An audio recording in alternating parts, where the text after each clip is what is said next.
Hi Jane, I'm David Hi. Fullerton. Welcome to Stories. So Right, composure. Right, I'm getting flustered here, Jane. Breathe. Right.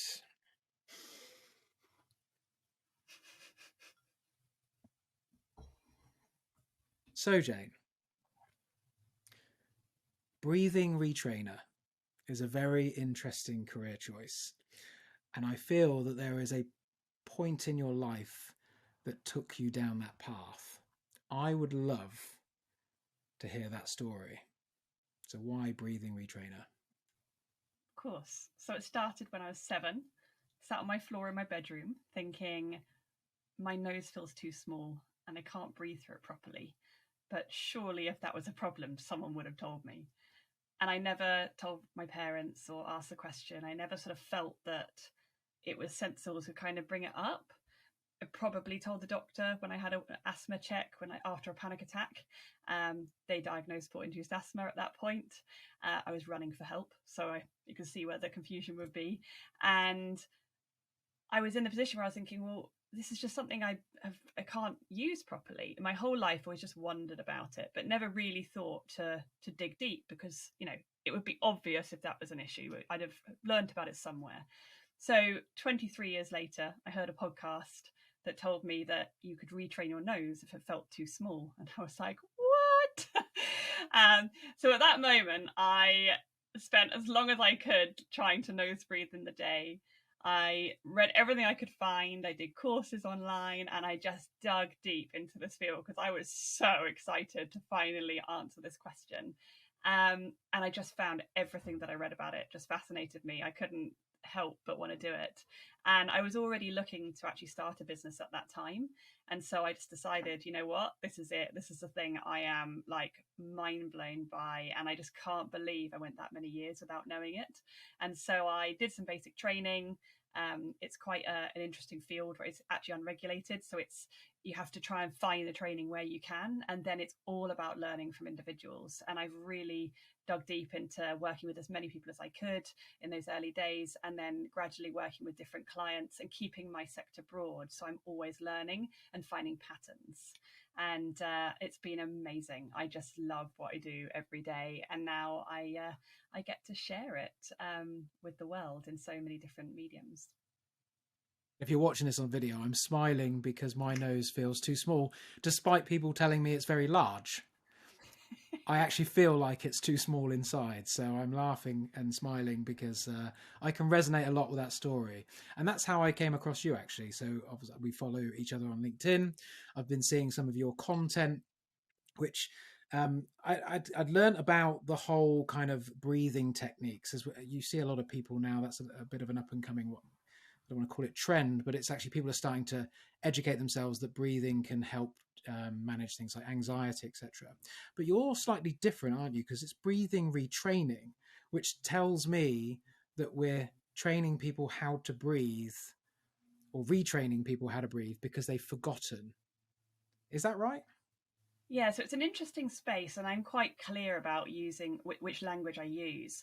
So most people have heard of meditation. Most people have heard of breath work. And whenever people meet me, they instantly think, oh, yeah, I love breath work, or I've heard of breath work.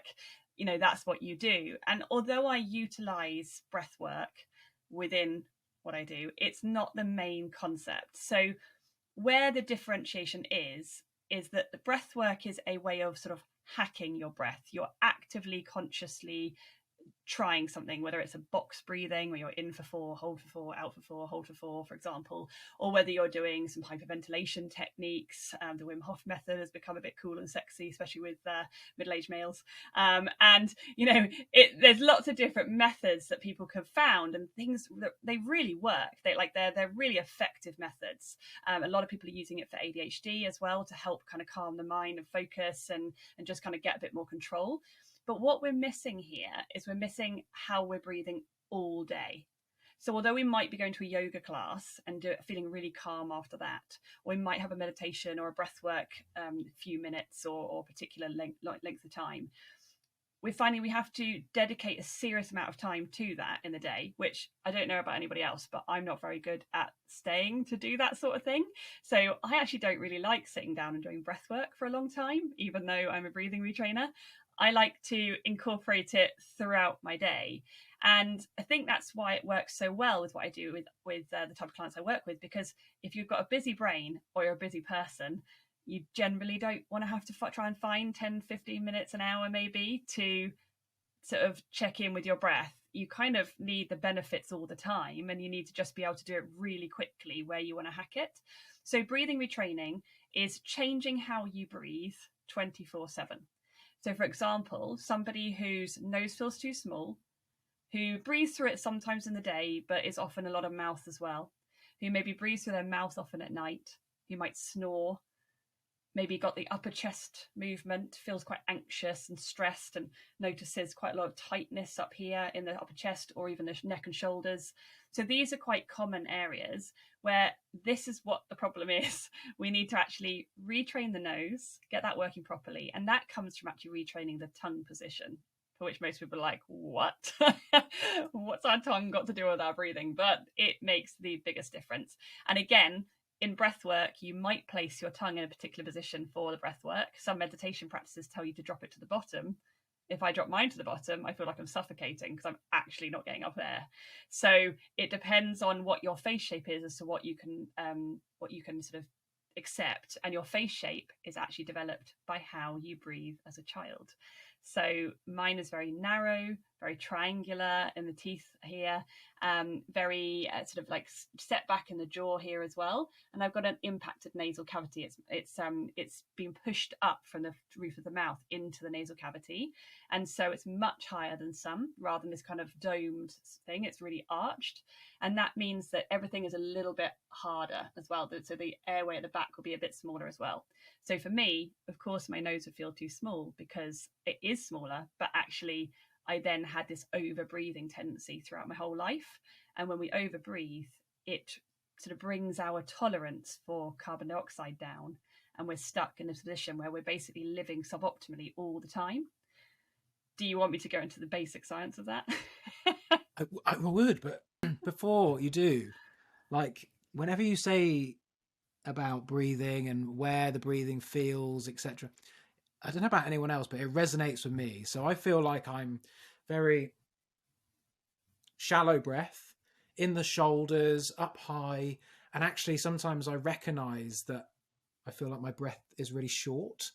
And so then I consciously try and make it longer and do, as they would say, breath work. All I'm doing is consciously trying to breathe for longer rather than such short breaths up high. So it really resonates with me. But I would love to hear the science behind that, because I find this topic fascinating. Brilliant. So we'll use you as an example. So when you have somebody who is struggling with this tension, we're breathing into the upper chest, we're breathing in a restricted way. So if you imagine like a tree as your lungs, so an upside down tree, the trunk, which is dead space, nothing happens there. The branches, dead space, nothing happens there either. And then you've got the leaves. And up in this upper chest, you've got some leaves up here, yes. So you are transferring oxygen and CO2 back and forth.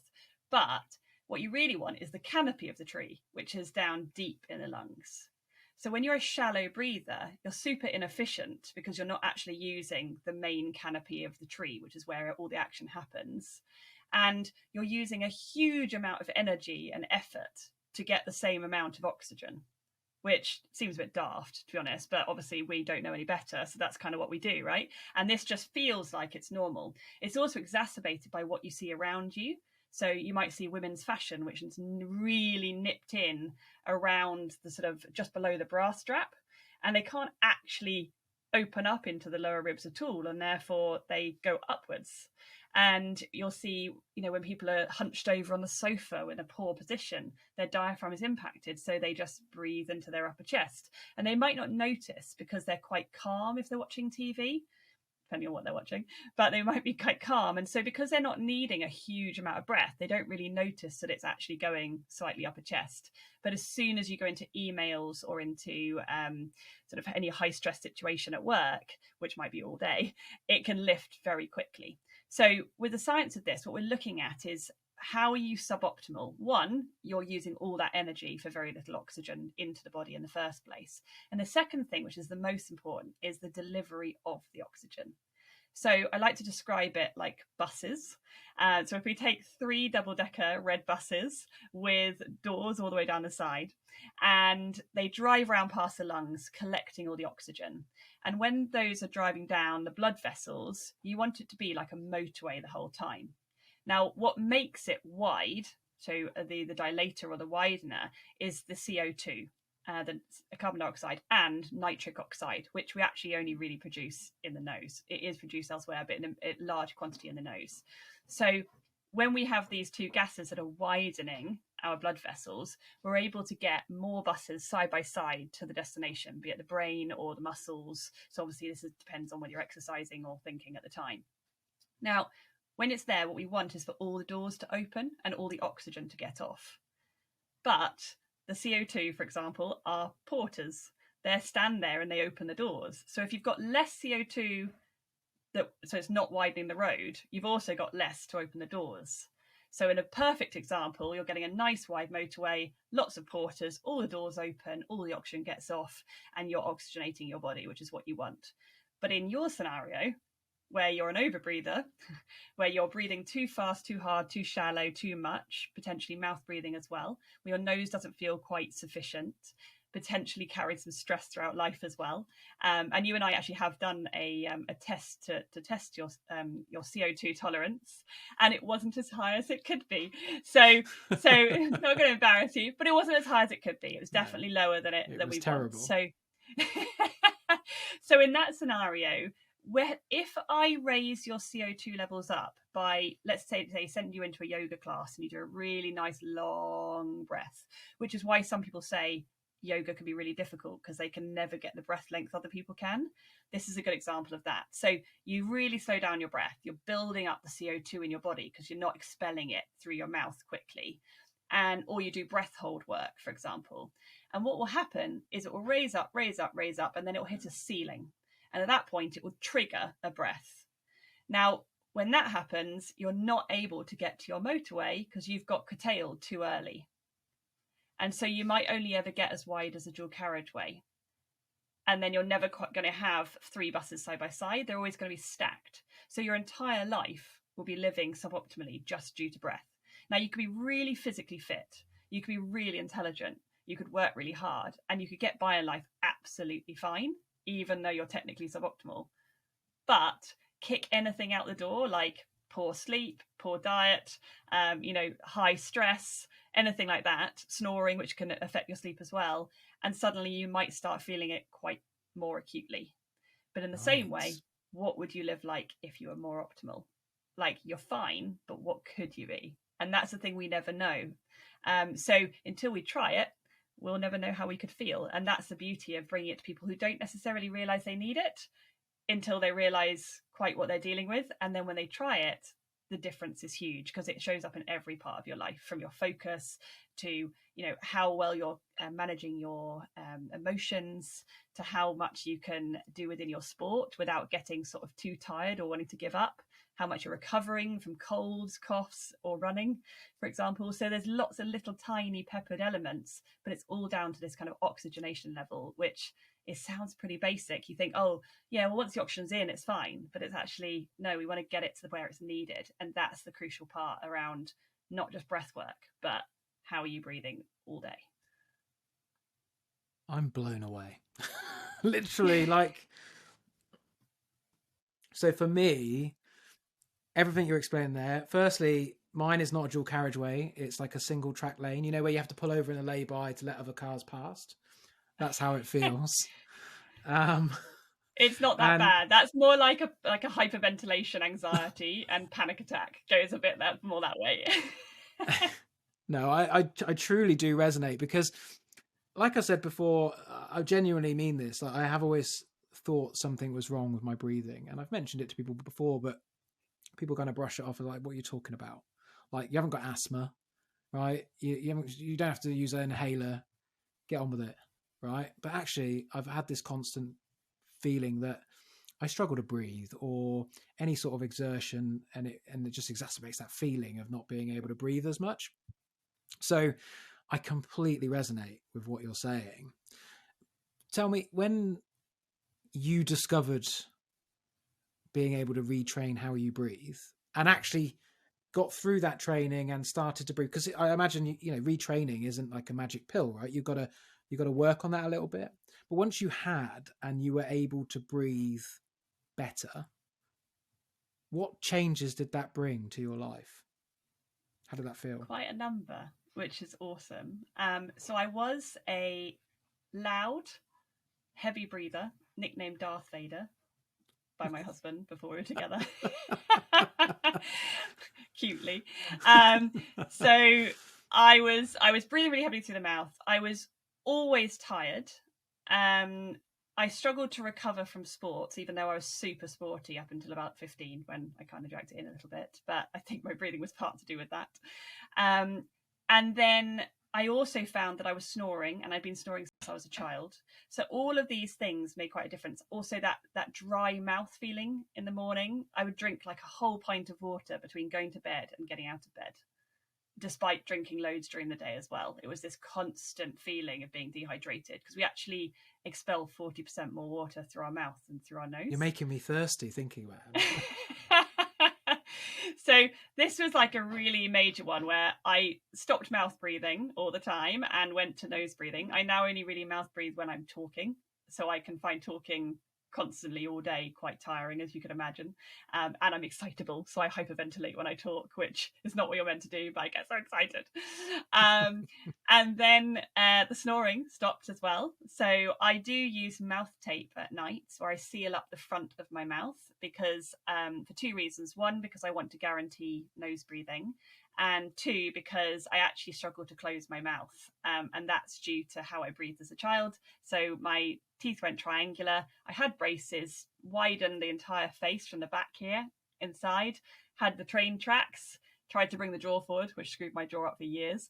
And then I have now the teeth that stuck forward again. So after I took my braces off, I was not only breathing badly, but I was swallowing badly too, because my tongue wasn't trained for breathing. It wasn't trained for swallowing, and it would dart forwards. It's called a forward tongue thrust, which is quite common if you check out children. If you open up their lips and watch them swallow, if it darts to their teeth or through their teeth, that's not a good sign. So you can actually check that on any member of your family and just make sure they're not doing that. But where the tongue should be is in the roof of the mouth, and then swallowing back and sideways, as opposed to darting forward like a sort of frog tongue. My 8-month-old daughter's going to love me when I start pulling apart her mouth to watch her swallow food that she's not that interested in at the moment. But when she is, I'll be sure to check the... Yeah, when she's a little bit older, when she's a toddler maybe. And the teeth therefore have been pushed forward after my braces. So that actually stops my lips closing. And if you look there, okay, I actually can't close my lips properly. So with that, when I then lie down, not only that, have I got a set back jaw, so as I lie down, it's just constant mouth open, and you can see quite a gap. Now, this is just my facial structure, and I could amend this, and one day I may look at doing some research around this within my own business, but right now it's a lovely teaching tool.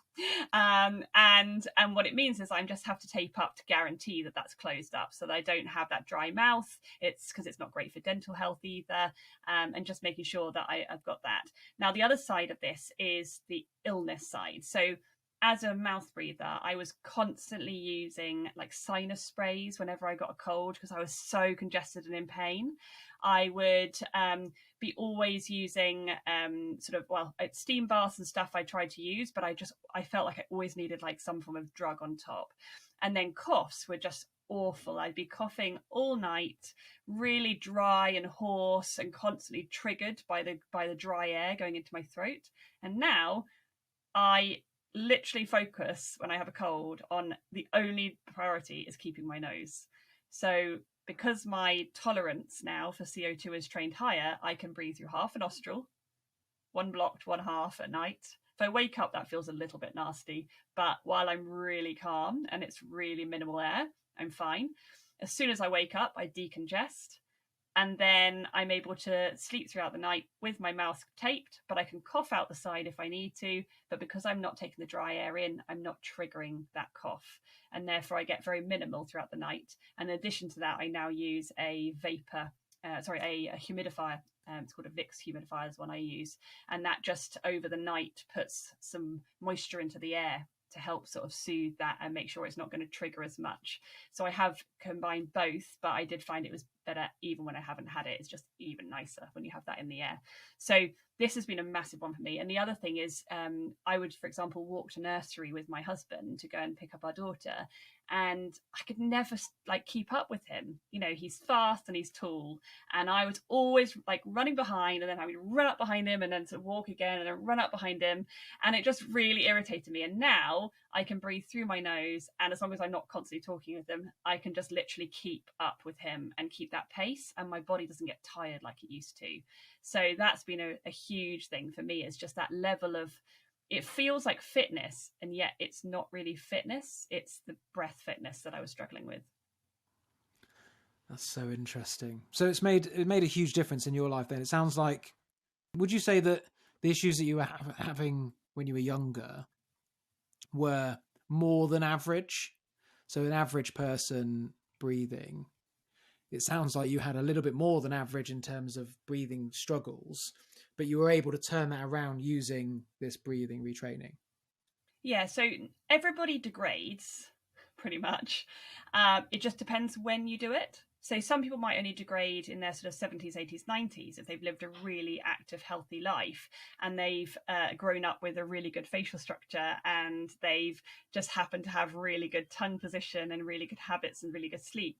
So somebody might only degrade when they start to get a bit ill, for example. Okay. Other people are going to degrade during their stress years. So if I look at, for example, somebody who has a really nice wide facial structure, a very big smile from side to side, you can see lots of teeth, very sort of strong forward face where they got lots of space, and they've obviously not got then an impacted airway. They might be absolutely great for the first few years of their life, and then they hit their stress years. And it's subtle, and it doesn't affect them as much as some others, but they might become a snorer. They might start to really feel the stress in their body. They might start to experience anxiety or panic attacks at some point. Not all do, and it can be a mixture. But this is an example where it's degraded over a number of years of stress, but it doesn't become a sort of what they perceive as a problem. They just think it's the stress, they're reaching for booze or whatever else coping mechanisms that they can, and they don't realize that it's in their breath. And then the other side is, children that are, from very early on experiencing problems. And these can happen through various things like hot houses, pets in your house where you might have some form of allergy to it, but not severe enough to notice, just enough to stuff it, like make you all a bit stuffy, and then you switch to your mouth. It might be that you've been sucking on a thumb or a pacifier or a dummy, and it's dislodged your tongue position. If you've had that, beyond a certain age, it might be that you weren't breastfed and you didn't chew foods as a child. So breastfeeding and chewing are really good for strengthening the face muscles, and really, really good for that structure of the face. So what you really don't want to do is have none of that. And there's no judgment on those who can't breastfeed, but you really need to get that strength up somehow.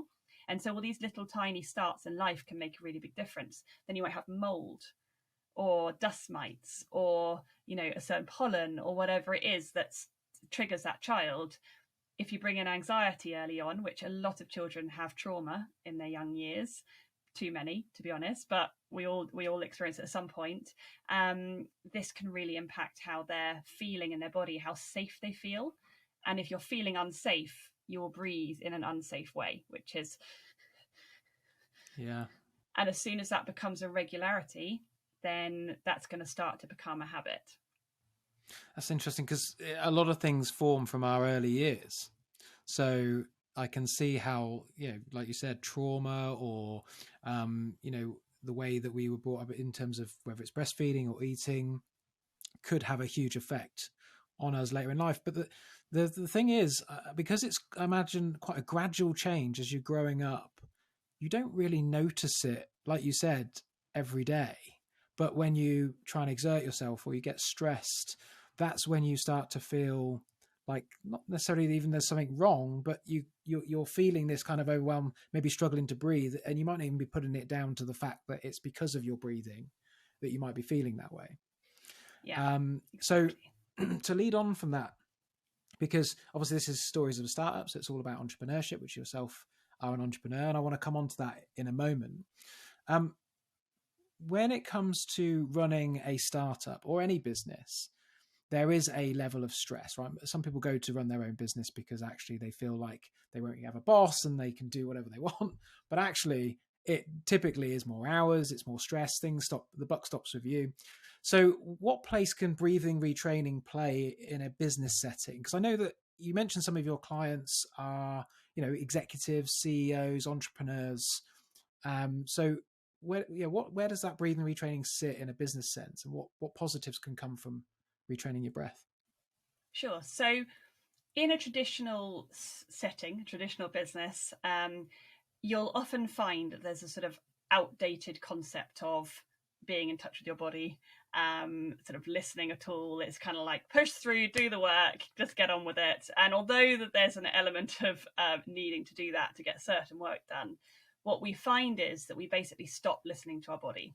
So as a child, we're really receptive to our body. We know when we need the toilet, or we know when our tummy hurts, we know when we don't want to do something, and we act upon that or communicate it. But throughout the years, we start to be told that it's not acceptable to either voice that or have that issue, and we've just got to push through. And that only gets worse in the work environment.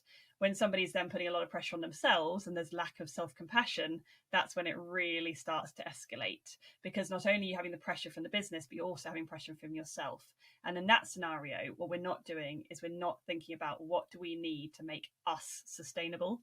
We're thinking about what can we do in that business. And I'm very capable, and I'm very able to do certain things, and I have a certain level of intelligence. So I always did quite well in business, but I burnt out a number of times, and I never felt very strong, shall we say. I never felt strong. I was perceived to be weak by some of my family members, because that's all they saw was me putting so much in, but never really understanding how to balance it back. So especially with entrepreneurs, this is a really bad one, where they literally just push everything in the first few years to get off the ground. But it's very dangerous if you don't understand your body, because you don't know how to balance as you're pushing. And so in this scenario, what we're looking for is the awareness. The most important part there is the awareness. If we can understand through breathing retraining what our body's doing, when we feel safe, when we feel unsafe, when we need to check in with our breath and edit it manually to put ourselves in a better position. For example, you might be going into a pitch meeting, and you know that you might have those nerves, but it's that feeling of, like, I feel unsafe, my heart is racing, my voice has gone squeaky, my upper chest is raising, I'm feeling a bit shaky, and just be able to say, like, actually, yes, it's a pitch meeting, and yes, it's important to me, but they're not axe murderers. I'm not about to, have my head chopped off in here. I'm not going to be, chased by a pack of wolves. I'm kind of in this position where I'm actually safe. So I need to be able to communicate to my own body that I am safe.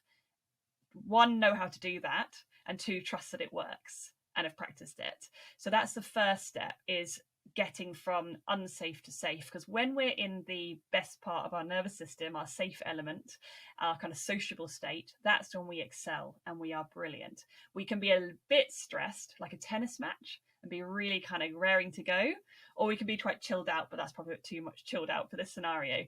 And what we really want is to be in that zone. Once we go past that into the fight or flight stage, we are not at our best. And so we really need to learn how to control our body. And the only way to control our nervous system consciously is through the breath. So super, super powerful. If we're breathing shallow because we're anxious, so we're getting less oxygen, less CO2, and so then our body's like, you're getting less oxygen, less CO2, so you need to breathe more. That hyperventilation then triggers more anxiety and stress and more shallow breathing. So it sounds like a bit of a vicious circle. Am I right in saying that?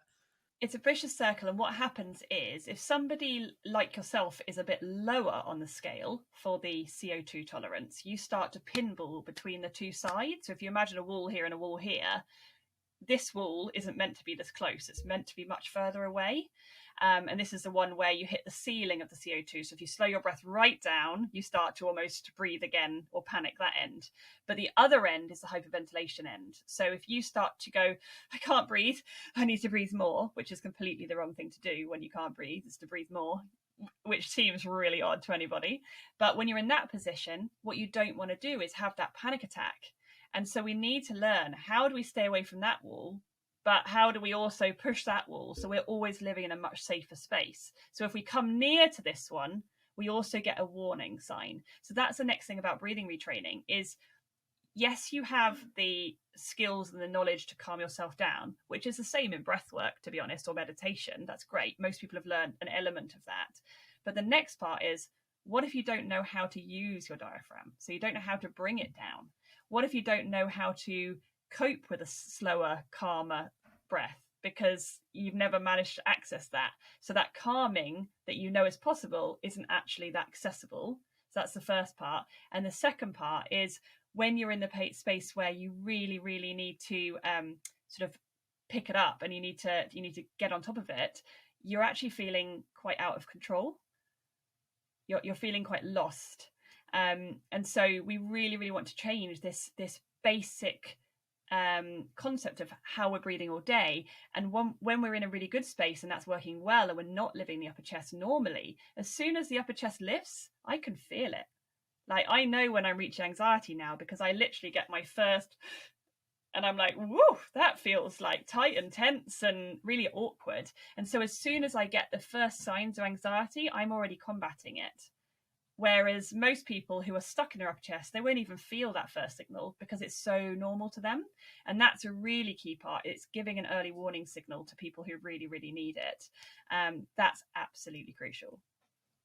So, interestingly, even though all these years I felt like I'm struggling to breathe, and I'm now blaming my dog because you mentioned about allergies, and I can't remember before I got him ever struggling to breathe. So, but I love him to pieces, so he can stay. I'm not here to become between humans and pets. No, it's I have suspected once that I maybe have a slight allergy, and maybe that's why, but I'm sure it's not that. I tried to keep my cat off my bed because I'm pretty sure I'm a bit allergic to my own cat. The dog's not allowed on the bed. That's a firm one. The wife won't let him. I'm a softie, so I'll be like, yeah, go on you get. Well, she's probably saving your sleep. Yes, I am sleeping a lot better, to be fair. So where I was going with this is, I have always had this feeling of like struggling to breathe, and people think it's a little bit silly, but actually now listening to you, it sounds like there's a great possibility that that is the case. However, about 2 months ago, I was in London at an event. Now I'm in sales, marketing, quite a high stress, fast paced environment. It's a startup, so it's very entrepreneurial in the way that we have to think. There's constantly new challenges, problems to be solved. So there is an element of stress and anxiety and imposter syndrome in some parts. But for the first time in my life, I feel like I had a proper panic attack. So I come out of this event in London and I got into my car. And driving in London, by the way, if no one's ever done it, is stressful, as it is, because there's just things happening everywhere. Cars will cut in front of you. So yeah, anyone that knows London knows that. But actually I got in the car and I just felt this real struggle to breathe. Like I was like, and this impending doom, which I'm using that terminology because it's after, retrospectively, I looked it up, and actually that is the feeling I had. It was like a feeling like I was going to die. And I remember being on the phone to my wife, and I was like, just stay on the phone. Like I really didn't feel great. And I was really trying to regulate my breath because it was the only thing that could keep me calm. Because if I didn't, then I felt like I was hyperventilating. So I think that was a big point where I think it came at the right time when I actually started to see more of your content online. I knew that breath work, so separate to obviously breathing retraining, but breath work was a thing, but didn't know much about it. Started to see your content, and then really started to learn that actually I'm probably breathing wrong to begin with. So maybe I should look at that. And that's how we kind of met, and we engaged online and a little bit of content, and that's how we led to this moment. But that leads me to my next thing, because a lot of startups are disrupting or creating a new category of product or service. And that's a challenge in itself, because people aren't necessarily aware that this particular service or product exists. So no one really is going to Google and searching for breathing retraining. Well, they may be, but in different language, right? So I've seen your style online, but I'd like for people that haven't maybe to understand a little bit about your the way that you use LinkedIn and social media to promote your business, because they're not aware of breathing retraining. So tell me a little bit about your LinkedIn strategy, shall we say, in terms of getting the message out as to what you do. So LinkedIn started with absolutely no strategy, and I just started playing with it and seeing what felt right. My initial approach was I had more of a marketing head on me, and I was thinking like, okay, let's push the same content out on LinkedIn, Facebook, and Instagram and see where I get a reaction and what's happening. Then I went through some courses that helped me to sort of think about my target audience and kind of what the pain points were and things that actually, that I know, but maybe just needed to drill down on a little. And it really made me think like, okay, maybe this isn't quite the way to do it, is always clever marketing. Maybe I can think about it in a slightly different sense. And what I noticed was it should be sustainable, whatever you choose. And this is what I've done in my business in general. Like, I didn't want to be the startup that pushes so hard that I burn out, because I want to be the main earner for my family. I have, these great plans that I want to do, but I want to do that alongside being able to maintain it. And that's why my health is first before anything else. And I don't work all the hours all the time. Sometimes I push harder and sometimes I take a bit of time out. So it's this space of going, well, if that's what I'm doing in my business, then in my social media, again, it's an area I need to think, how can I keep up what I'm going to do? And so I just thought, I'm just going to be entirely who I am, what I love talking about, have the conversations I want to have, because if I've got to do it for somebody else, I'm just not going to show up. I'm not going to bother, and it's going to become a grind. So instead, I started to think of it as a self-development space. So just, practicing my writing, how am I going to write my website copy or book one day, or, whatever else, if I am not practicing the kind of writing language?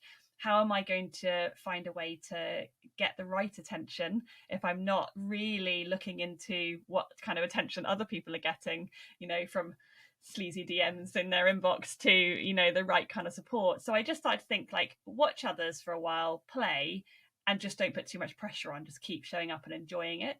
And by doing that, it gave me the option to just actually really enjoy it. And it was purely for me. So one, I found some great friends via it.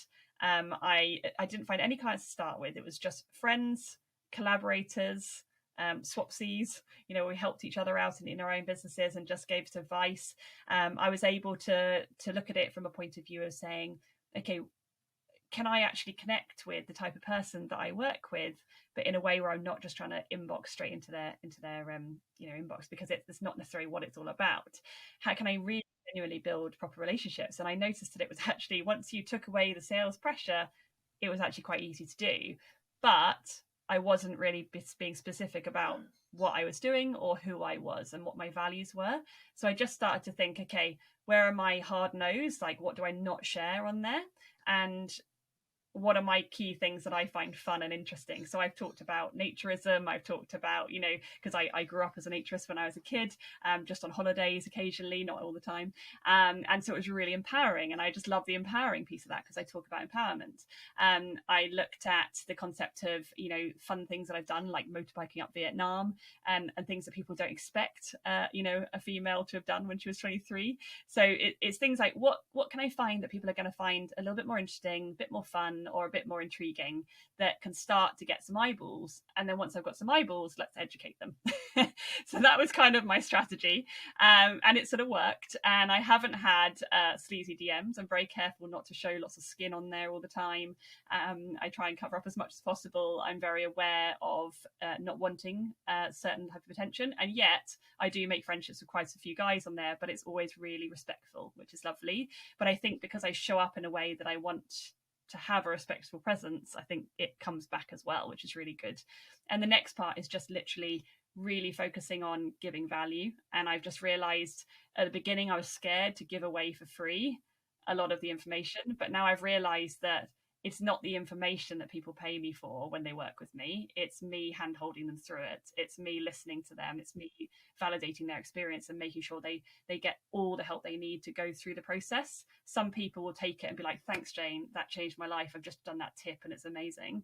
And they will never work with me, and that's fine, but they'll probably tell somebody else. Whereas in this scenario, we've got people who come to me and go, I read your thing, but please just take me through this. I want to get this sorted. And I want to have somebody who I don't feel is going to judge me and that is totally open about weird things in their life. And I feel I can say anything to you. Talking about weird things, Jane, and getting attention online, you do use a very interesting analogy, shall we say, to get people's attention about a certain spot on the body. Can you explain that? Because people that will look up your profile after this, the first thing they're going to see is something about the G spot, which is obviously not related directly to breathing retraining, but it has got an important message in it. So what's that all about? Yeah, so I kind of came across this quite early on when I started doing public speaking, and I just found that it was a really nice way to warm up the room. So it started with a particular networking event, and I just said, who here has heard of the G-spot? And, everybody puts up their hand with a sort of slight amusement. It was a female-only crowd. And then I said, okay, who here has heard of the N-spot? And one person put up their hand who has worked with me and is a friend. So I was like, right, okay, so the thing that we really need to know, we didn't learn, and the one that we probably didn't really need that much, we'd probably have found anyway, we found out about probably at school for a lot of people. And I just love the concept that it was such a universally known message. It's cheeky, it's fun, it makes people really kind of go, well, what's she talking about? If it's not about sex, what is it about? And so I teach about the N spot and the D spot, which are particular spots on the body that help us to know where to put our tongue and where to breathe into the diaphragm. And with these spots, it's like the entry point to the correct way of breathing. It's not the whole shebang, but it is like, if you know about that spot, that's step one. And once you go from there, we can start to feel really empowered to make the changes. And I just think I learned about the G-spot from a magazine at school. I remember More magazine. There was like a little bit of the back, position of the week, and like some page about orgasms with a woman sitting on a washing machine or something in a bright pink dress. I remember it very clearly. But I just thought, that's not the spot I needed to learn. I was a mouth breather with a head jutted forward so I could try and get some more air. If you see a sort of forward head posture, it's quite common. I was struggling with my sport, although I was sporty, because with my breathing. I had loads of issues then in life of anxiety and stress and pelvic pain and lots of problems. And I was like, what I really needed to learn was how to find these spots and how to learn how to breathe. And actually, interestingly, this is the best part, the most positive impact on my sex life has been from finding these spots, not from finding the G spot. That is very interesting. I'm probably not going to go into detail as to how on the podcast, but it is really interesting. And I think that that's worth noting, that breathing can have a bigger impact than just on the breathing, right? It's all aspects of your life. If you're into, like you said, fitness, your sex life, well, certainly if you're a snorer, and you're a guy listening to this and you're snoring, or a woman actually, if you're snoring, that's probably having an impact on your sex life. So if you can stop snoring, there's one way of getting a better night's sleep and potentially bettering your your sex life. The other thing to bear in mind snoring is there's quite a lot of shame around snoring, which is really sad. And I think I'm quite careful when I talk about snoring, because I could be putting quite hard messages out about it. But I had somebody the other day who was on a call with me, and they hold so much shame because they've been snoring. They feel so bad for affecting their partner's sleep, and they don't know what to do about it. And it was the first time they'd ever found somebody who kind of really understood and didn't just sort of gaslight them, and then actually gave them a solution. And I think that's really powerful as well, that yes, it's a really good sales message of, are you keeping your spouse up or whatever, but in the same way, there is really no judgment, because we don't mean to do this, we don't mean to feel that way, and we shouldn't have to hold that shame. We should be able to be educated earlier to feel good about it. I saw a post that you did about this, and actually it did make me feel like bad for the person, because I think you put in there that when they go away, they dread it, because if the topic of sharing a room comes up, that would fill them with anxiety. So yeah, I jest about snoring, but it must be really difficult for somebody that snores for that reason. They probably do feel a bit of shame. They probably do feel like they're to blame. Their spouse wakes up tired, and actually that falls on them. So, but it's nice to know that there's potentially a way that you could prevent yourself from snoring using breathing retraining. So that's nice. Yeah, so it's definitely one where I wouldn't say it definitely stops everybody, but it definitely improves. And in many cases it has stopped, but improving is the most important part. We want less, and we want quieter, and preferably we want none. But until you know what somebody's insides are like, you never know what they're capable of. So, okay. I'm really fascinated by your LinkedIn, because you do use a bit of like provocative language, like the word G-spot, etc. And it seems to be working for you. I feel like you're getting some good attention on LinkedIn, and like you said, you're not getting the sleazy DMs, which is obviously the bonus, considering that you're using language around sex, etc. So that's really good. So to finish up, then, is there sort of a couple of tips that you could give our listeners, mainly entrepreneurs, that they could take away from this as a kind of get started to think about their well-being and their breathing? Absolutely. So the first one is to start actually trying to bring some awareness to how they're breathing at different points. So I'd say there's some key ones. One is, when you first wake up in the morning, do you feel safe? Is there tension all over your body, and you're starting to feel quite panicky about the concept of the life ahead of you or the day ahead of you? Are you struggling in your business at that point where you're instantly struggling? Is it impacting your night, your dreams? Are you having fitful sleep or not even getting to sleep because of it? And in that point, that's a really bad sign. We definitely want to be addressing the level of stress and the level of anxiety throughout the day, so it's not impacting that time. And the next part is looking at your email. So if you're logging onto your email or your social media, is it bringing that sort of impending doom? Are you holding your breath? We call it email apnea, where you're just pausing, almost like there's a tiger near you, and you just don't breathe and it won't notice you're there. So this is a really crucial one. And and then when you're walking up and down steps or between situations, are you noticing a sort of a shallow, fast breath, or are you feeling really calm and low in the breath? So just noticing throughout the day how much of the day and in what scenarios you're actually noticing the breath change. Because there's no problem having some stress in our life. It's good for us, and we're built for it, and we're built for multiple stressful scenarios as well. But what we're not built for is a continuous stress cycle. And so founders, entrepreneurs, those who are heavily on Slack and and meetings and DMs and emails and Zoom calls and everything, they're just constantly connected. So got smart watches and tracking their heart rates and going, oh, I haven't had enough sleep before my presentation today. And even what we're trying to do for health in a good way is actually impacting us negatively for some people. When we're constantly plugged in and we're not able to take that space and that awareness into our body, that's a crucial sign of you're not heading for a positive outcome in this business. You need to be able to address that quite fast. And the second thing is, where's your tongue? Because your tongue is a massive impact on your breathing in general. It does affect more things in your body, posture and things as well, but that's an area I'm still researching in order to share. But your tongue shouldn't be in the bottom of your mouth against your bottom teeth. Ideally, it shouldn't be lolling down with the tip up only. It should actually be fully sealed in the roof of your mouth, not touching your teeth, slightly pulled back. And in this scenario, it should be there all day and all night, apart from when you're physically speaking, singing, or putting food in your mouth.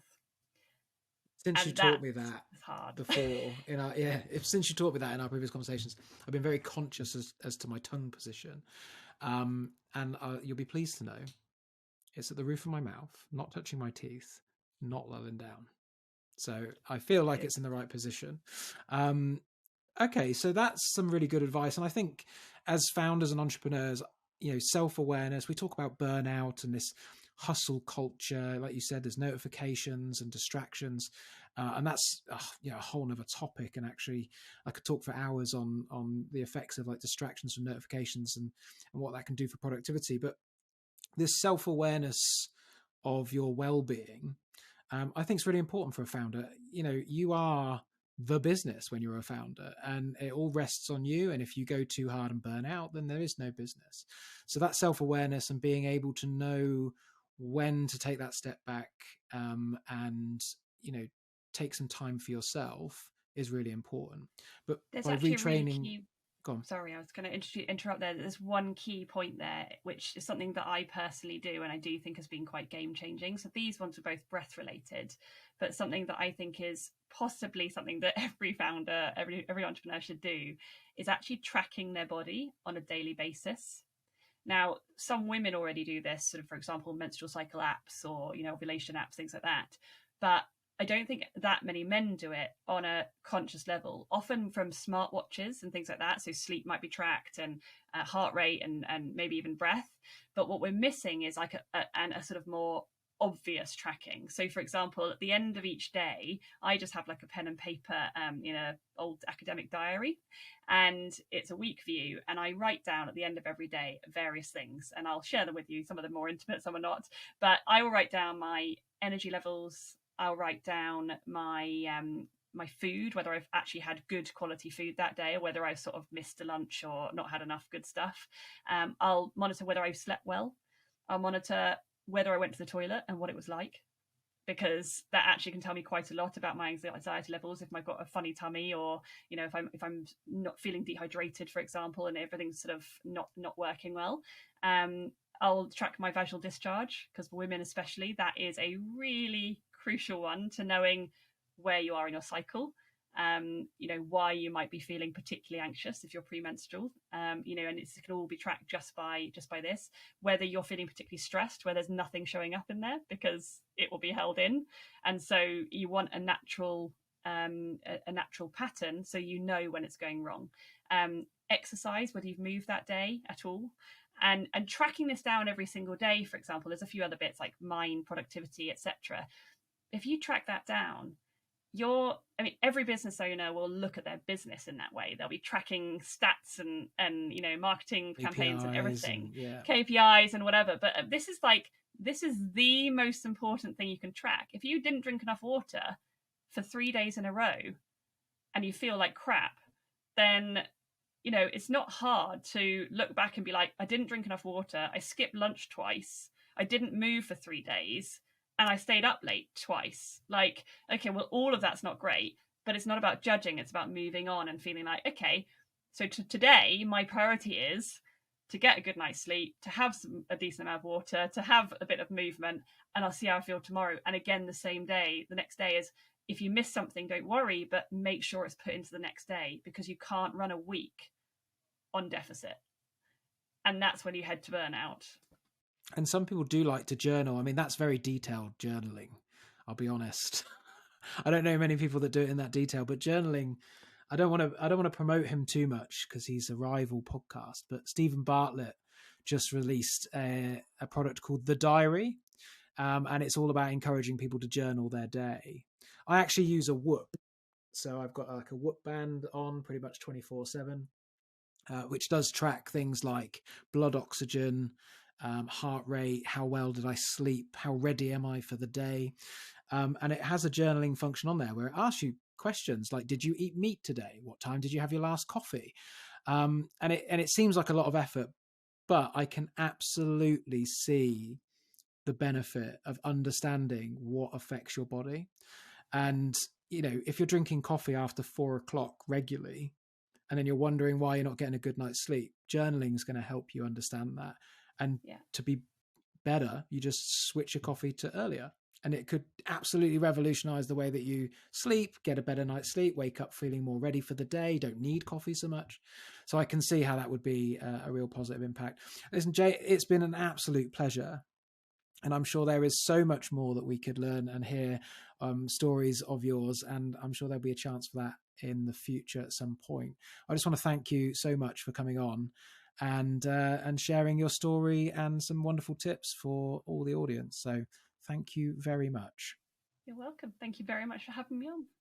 Could you just share where people could find you very quickly if they wanted to learn more about what it is you do and get in touch? Sure. So my business is called Link Breathing, and that's on linkbreathing.co.uk. And I'm on Instagram under Link Breathing. I'm on LinkedIn. It gets a bit confusing with Link Breathing and LinkedIn. I'm on LinkedIn under Jane Tarrant or Link Breathing, and you can find me via there. So just, come and find me. Pretty easy to find, Link Breathing. Amazing. And I'll put the links into the show notes as well. So if anyone wants to follow them to find your profile, they can. Thanks again, Jane. And thanks for coming on the show. Thank you.